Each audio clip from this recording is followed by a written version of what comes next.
shot လေဟော shot လေ ဟုတ်3 2လိ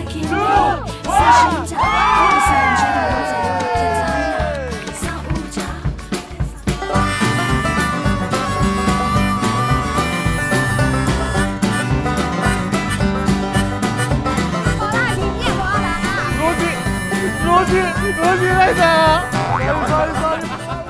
ကဲပရိသတ်ကြီးရေဆယ်လီဆိုင်ပြေးစီစဉ်ကိုလမ်းသွားရမလားကျွန်တော်ကတော့ဆယ်လီဆိုင်ပြေး program ရဲ့ executive show producer ကလူဖြစ်ပါတယ်အားလုံးလည်းသိကြမယ်လို့ပြောလိုက်ပါတယ်ခင်ဗျာ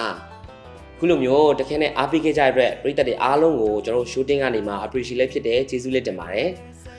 ဒီလိုအားပေးခဲ့ကြတဲ့အတွက်ကြောင့်မလို့ပရိသတ်တွေအတွက်ကျွန်တော်တို့ shooting ကနေပြီးတော့မှတကယ်မိုက်တဲ့ season 2ယူဆောင်လာခဲ့မှာဖြစ်ပါတယ်ဒါကဘာလဲဆိုလို့ရှိရင်တော့ April Fool နေ့မှာကျွန်တော်ရဲ့ Selly Cyber page ကနေ post ကူတင်ထားပါတယ်ဒါလေးကိုလည်းအားလုံးကတော့ April Fool ဖြစ်လိမ့်မယ်လို့ထင်ကြပါတယ်ဒါပေမဲ့ဒါကတော့တကယ်ကိုပရိသတ်တွေစီကိုအရောက်ခေါ်ဆောင်လာပြီးမဲ့ Selly Cyber season 2ရဲ့ fan meet တူကြီးပဲဖြစ်ပါတယ်ခင်ဗျာ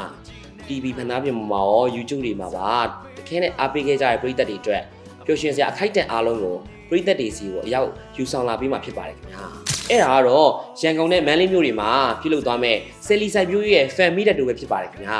အသေးစိတ်ချက်လက်တွေကိုတော့ကျွန်တော်ရဲ့ Selly Cyber ရဲ့ Facebook YouTube TikTok တွေမှာပြန်လည်ဝေမျှပေးသွားမှာဖြစ်တဲ့ကြောင့်မလို့ follow လုပ်ထားပြီးတော့ဆက်လက်စောင့်ကြည့်ပေးဖို့ဖိတ်ခေါ်ချင်ပါတယ်ပရိသတ်ကြီးကိုပြောချင်တာကတော့လာမဲ့မြန်မာနှစ်တစ်မှာအားလုံးစိတ်ကျန်းမာခြင်းကိုယ်ကျန်းမာခြင်းနဲ့ပြည့်စုံကြပါစေလို့ကျွန်တော်ကဆုတောင်းပေးလိုက်ပါတယ်အားလုံးပဲကျေးဇူးတင်ပါတယ်ခင်ဗျာ